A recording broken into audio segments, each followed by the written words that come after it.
abantu bafuleki endaga people power ekisinde kya people power bakungande kamoki okutongoza ekibiina kyabwe ekya the informal sector in the red belt bayite bannekulira jange wamu n'okuwulira akulira ekisinde kino bali Kyagulanyi Center mu Buzibu bwe basanga mubaddemu abavudde e Kampala Jinja Masaka Mityana n'ebitundu ebirala mubaze mubaddemu ab'obutale abafumbye emmere bodaboda makanika n'abalala bamubulidde embeera gye bayitamu omuli abantu abasanga bambadde obukofiira omumyufu ne bakuba nga baba bodaboda bakwata abajjukira abutala pikipiki zaabwe. Mr. President nina obulumi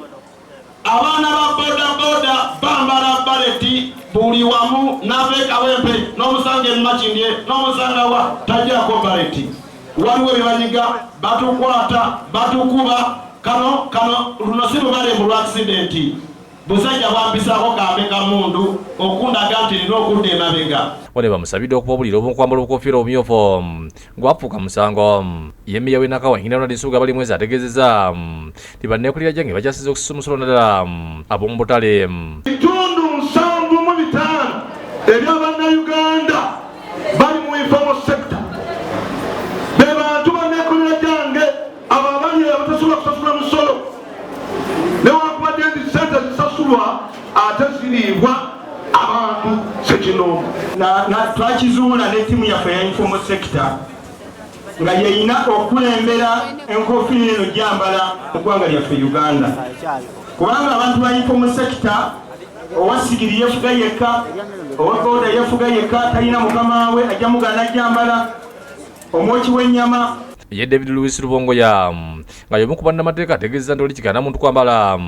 kyagala okusinziira ku ssemateeka nekyo twagala okubagamba obakakasa nti bw'oba oyambadde beret oba bw'oba osazeewo okwambala mu ngeri yonna identifyinga ne people power oba tomenye etteeka n'erimu Kyagulanyi okwogerako abasabye okwegatta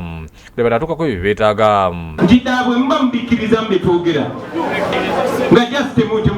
nga si bya selfi oba kunoonyezako bulungi naye nga muli kwalaali mubeere kwalaali ne bwe tuba tutuli ffenna. avumiridde abakwata ba people power olw'okwambala enkofiira emyufu oluvannyuma Kyagulanyi nga lwomu ne bane batongoza enkofiira eya people power kati mu ssanyu.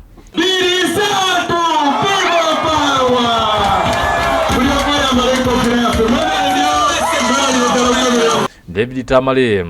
jakusakidde guli eno ku Lwabukedde TV. Kubanga bwolemesa abantu kambala enkofiira oba olemesa Abannayuganda oba bajja kuddemerera Abannayuganda. Tuliyambale ngule tuliyambale